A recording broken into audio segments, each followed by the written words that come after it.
بسم اللہ الرحمن الرحیم۔ الصلاۃ والسلام علیک یا سیدی یا رسول اللہ وعلی آلک و اصحابک یا نور اللہ، اللہم صلی علی محمد کما تحب و ترضی عنہ۔ اللہ تعالیٰ ہم سب پر رحمت کرم فضل کی نگاہ فرمائے اور ہمیں بے حساب ذکر و اذکار کرنے کی توفیق عطا فرمائے۔ ایک خاتون کہتی ہیں الحمدللہ عز و جل، میری طبیعت میں جو نیکی ہے اور میری طبیعت میں جو اچھائی ہے وہ اللہ تعالیٰ کی طرف سے ہے، اور میں ذکر و اذکار پڑھتی ہوں، وظائف کرتی ہوں۔ الحمدللہ مجھے ذکر و اذکار میں، وظائف میں بہت لطف آتا ہے۔ اور کہتی ہیں کہ جب میں بہت محبت سے اپنے اعمال کرتی ہوں، ذکر کرتی ہوں، تو خواب میں نے خانہ کعبہ دیکھا، حضرت ابو بکر صدیق رضی اللہ تعالیٰ عنہ کا دیدار نصیب ہوا، اور بتاتی ہیں کہ انہوں نے اپنا ہاتھ مبارک میرے سر پر رکھا۔ کہتی ہیں کہ میں نے نفل پڑھنا بھی شروع کیے، فرض نماز کے ساتھ ساتھ نفل بھی ادا کیے، اور نفل کی ادائیگی سے میرے اندر ایک اطمینان اور سکون پیدا ہوا۔ جیسے جیسے ذکر و اذکار میں، نفل میں اضافہ ہوا، مجھے اپنے اندر بہت بہتری محسوس ہوئی۔ کہتے ہیں کہ کچھ دن بعد جب میں گھر کے کام کے دوران آٹا گوندھ رہی تھی تو میں نے جاگتی حالت میں صرف پلک جھپکتے دیکھا کہ 2 چھوٹے قد کے سائے ہیں اور ایک بڑے قد کا سایہ ہے، اور وہ لوگ آپس میں میرے مسئلے کو ڈسکس کر رہے ہیں۔ کہتی ہیں جاگتی حالت میں نے یہ سب دیکھا اور مجھے بہت حیرانگی ہوئی۔ اور کہتے ہیں جو بڑے سائے والا جو بھی تھا، مخلوق تھی جو بھی تھی، خیر، تو وہ میری طرف دیکھتی ہے اور کہتی ہے کہ ٹھیک ہو جائے گا سب، اور اس وقت مجھے اپنے ارد گرد صاف محسوس ہوتے ہیں، اور مجھے ایسا فیل ہوتا ہے کہ یہ جو سائے ہیں یہ میری حفاظت کر رہے ہیں اور میری مدد کر رہے ہیں۔ کہتی ہیں کہ یہ سب کچھ ذکر و اذکار کرنے کی برکت سے ہوا۔ کہتی ہیں میری پریشانیاں تہجد کی نماز پڑھنے سے ختم ہوئیں۔ الحمدللہ ثم الحمدللہ، میں بہت شوق سے ذکر و اذکار کرتی ہوں، وظائف کرتی ہوں اور تہجد بھی پڑھتی ہوں۔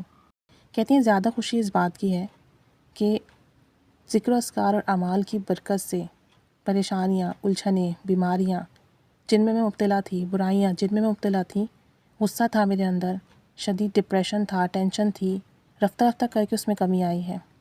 کہتی ہیں ہر کوئی مجھے بلا وجہ برا بھلا کہتا، بغیر وجہ کے لوگ مجھے تانے دیتے۔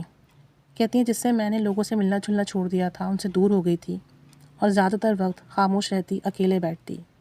کہتی ہیں حالات بھی اچھے نہیں تھے، پیسے بھی میرے پاس کم ہوتے، اور میں جن دنوں بہت زیادہ پریشان تھی میں نے عاملوں کے پاس جانا شروع کر دیا۔ اب کوئی مجھے کہتا کہ آپ پر جادو ہے، کوئی کہتا کہ آپ پر اثرات ہیں، اور مجھے سمجھ نہیں آتا میں کیا کروں، کس کی بات پر یقین کروں۔ تو میں نے خود ہی تہجد میں اٹھنا شروع کر دیا، تہجد پڑھنا شروع کیا، اللہ سے رو رو کر دعائیں مانگی، تہجد کے بعد تسبیحات کرتی۔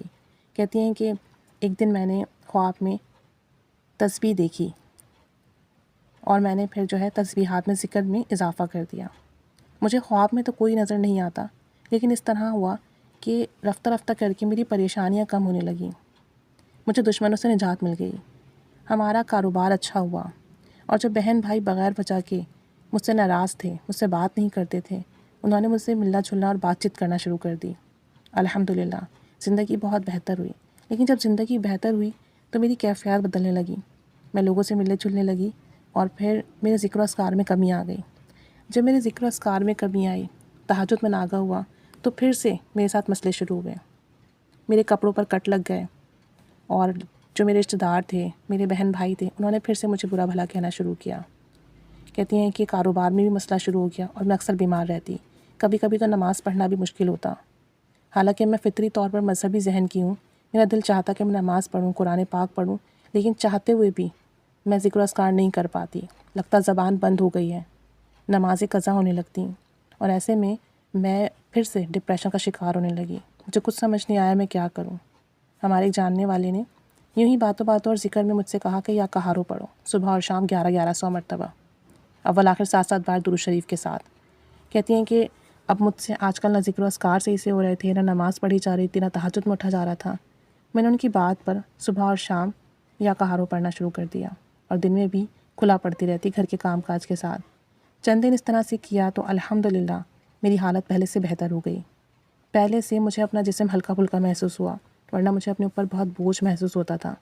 اس کے علاوہ جب میں یہ پڑھتی رہی تو میں نے استغفر اللہ کا اہتمام کیا، اور میں نے استغفر اللہ العظیم پڑھنا شروع کیا، اور تقریباً رات سونے سے پہلے میں 1 گھنٹہ یا سوا گھنٹہ 60 یا 70 منٹ استغفر اللہ العظیم استغفر اللہ العظیم پڑھتی، مسلسل پڑھتی، توجہ دھیان کے ساتھ، کیونکہ سارے کام ہو چکے ہوتے تھے تو کوئی ڈسٹرب کرنے والا نہیں ہوتا رات میں، تو پھر میں اطمینان سے بیٹھ کر استغفر اللہ العظیم پڑھتی۔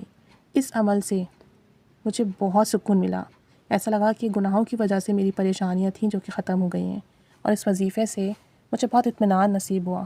اس کے بعد میری طبیعت بہت بہتر ہوئی، بہت سنبھلی، طبیعت میں بہتری محسوس ہوئی، بیماری سے شفا ملی، اور زندگی میں ایک قسم کا ٹھہراؤ آیا، پھر سے ذکر و اذکار کی، نفل کی، عبادت کی توفیق ملی، اور جو کپڑوں پہ کٹ لگ رہے تھے اور جو درد تھا جسم میں اور جو بھاری پن تھا، بوجھل پن تھا، وہ بھی ختم ہوا الحمدللہ۔